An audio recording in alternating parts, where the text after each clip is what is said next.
કાંકરેજ તાલુકાના મુખ્ય મથક શિહોરી ખાતે રાષ્ટ્રીય મતદાતા દિવસ 2025ની ઉજવણી 15 કાંકરેજ વિધાનસભા મત વિસ્તારના શિહોરી પ્રાથમિક શાળા નંબર 1માં મામલતદાર અધ્યક્ષ સ્થાને કરવામાં આવી, જેમાં મામલતદાર સાહેબ શ્રી કાંકરેજ વીએમ પટેલ, મદદનીશ ડીઓ જે ત્રિવેદી તથા નાયબ મામલતદાર જે ચૌધરી તથા સેક્ટર ઓફિસર અને બૂથ લેવલ ઓફિસર શ્રી તથા સતાયુ મતદારો, કેમ્પસ એમ્બેસેડર તથા શાળાના શિક્ષકો, વિદ્યાર્થીઓ અને મહાનુભાવો ઉપસ્થિત રહ્યા. જેમાં કાર્યક્રમની શરૂઆત રેલીથી કરવામાં આવી. ત્યારબાદ પ્રાર્થના, દીપ પ્રાગટ્ય, સ્વાગત અને મતદાર પ્રતિજ્ઞા લેવડાવવામાં આવી.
મારા વહાલા વિદ્યાર્થી મિત્રોને મારા નમસ્કાર. આજે હું તમને રાષ્ટ્રીય મતદાતા દિવસ વિશે થોડી જાણકારી આપીશ, તે તમે ધ્યાનથી સાંભળજો. દેશ को उन्नति की राह पर ले चले हम, देश को उन्नति की राह पर ले चले हम, चलो मिलकर मतदान करें हम. ભારતના ચૂંટણી પંચની રચના 25 જાન્યુઆરી 1950ના રોજ કરવામાં આવી હતી. એટલે આ તારીખની ખાસ યાદ સ્વરૂપે તથા ભારતીય નાગરિકોમાં મતદાન પ્રત્યે જાગૃતતા ફેલાવવાના હેતુથી દર વર્ષે 25 જાન્યુઆરીના દિવસને રાષ્ટ્રીય મતદાતા દિવસ તરીકે ઉજવવામાં આવે છે. તેની શરૂઆત વર્ષ 2011થી કરવામાં આવી હતી. ભારતમાં ચૂંટણી પંચના 61મા સ્થાપના દિવસ 25 જાન્યુઆરી 2011ના રોજ પ્રથમ રાષ્ટ્રીય મતદાન દિવસ ઉજવવામાં આવ્યો હતો. તેનો શુભારંભ રાષ્ટ્રપતિ પ્રતિભાસિંહ પાટીલે કર્યો હતો.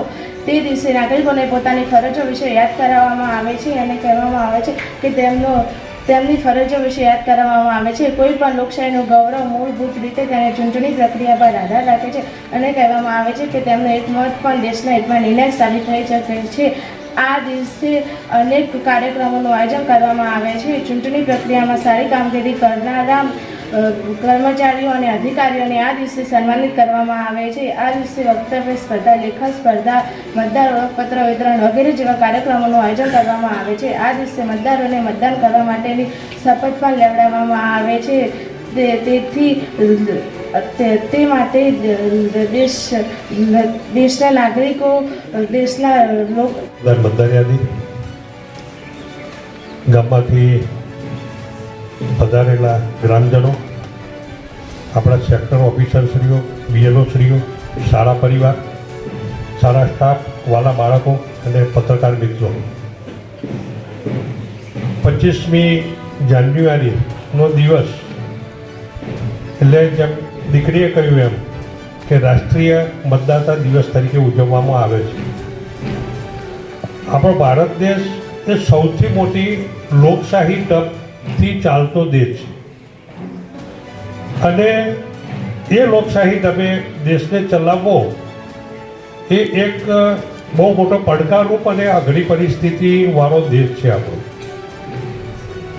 દેશની અંદર વિવિધતા પણ છે ને વિશાળતા પણ છે અને વિવિધતા અને વિશાળતાની અંદર આ દેશની અંદર જુદા જુદા પ્રદેશોમાં જુદી જુદી સમસ્યાઓ રહેલી છે અને જુદી જુદી સમસ્યાઓનો પાર કરી અને લોકશાહી ઢબે દેશને ચલાવવા માટે એક આખું લોકશાહી ઢબની પ્રક્રિયા રૂપે એક ચૂંટણી પંચની રચના કરવામાં આવી. હવે ચૂંટણી પંચની રચનાની અંદર પાયાની જે જરૂરિયાત જે છે એ મતદાતા જે છે અને મતદાતાની નોંધણી કરવા માટે એ જુદી જુદી રીતે એની યોજનાબદ્ધ રીતે આખા દેશની અંદર એક ફોર્મ્યુલા અપનાવવામાં આવી, એક પદ્ધતિ, ચોક્કસ પદ્ધતિ અપનાવવામાં આવી અને એ અનુસાર 1 જાન્યુઆરીએ જેના 18 વર્ષ કે તેથી વધુ ઉંમર થાય એને મતદાર યાદીની અંદર એનું નામ નોંધાય, એને મતદાર કાર્ડ તૈયાર કરીને આપવામાં આવે અને એ 18 વર્ષનો યુવાન એને લોકશાહી દબની અંદર, લોકશાહી પ્રક્રિયાની અંદર હું યોગદાન આપી શકું છું, આવું ગર્વ અનુભવે અને એ માટે 2011થી ચૂંટણી પંચે રાષ્ટ્રીય મતદાતા દિવસ તરીકે ઉજવવાનું નક્કી કર્યું. એ દિવસ એટલે ચૂંટણી પંચની સ્થાપનાનો પણ દિવસ છે અને સ્થાપના દિવસે મતદાર તરીકેનો ગૌરવ ઊભો થાય, યુવાનને લોકશાહી દબની અંદર હું એ પ્રક્રિયાનો ભાગ લઈ શકું છું એનો ગર્વ એને ઊભો થાય. લોકશાહી દબથી ચાલતા દેશની અંદર જે કંઈ રાજકીય આગેવાનોને ચૂંટવાનો એ મને એક મોકો મળ્યો છે, મને અવસર મળ્યો છે અને એ અવસરની અંદર હું સહભાગી થઈ શકું છું એવું એને ગૌરવ અનુભવાય અને એ માટે રાષ્ટ્રીય મતદાતા દિવસ તરીકે આપણે આ ઉજવીએ છીએ. મંચસ્થ મહેમાનો, હાજર આપણા સમગ્ર સેક્ટર ઓફિસરો, બીએલઓ મિત્રો, વાલા બાળકો, હાજર સૌનો હું આ પર્વ નિમિત્તે સહભાગી થવાનો તમામનો આભાર વ્યક્ત કરું છું. રાષ્ટ્રીય પર્વ જેને કહી શકાય એ 25મી જાન્યુઆરીની અને 26મી જાન્યુઆરીની પૂર્વ સંધ્યાએ આપ સૌને શુભકામનાઓ પાઠવું છું. હાજર રહેવા બદલ તમામનો હું આભાર માનું છું.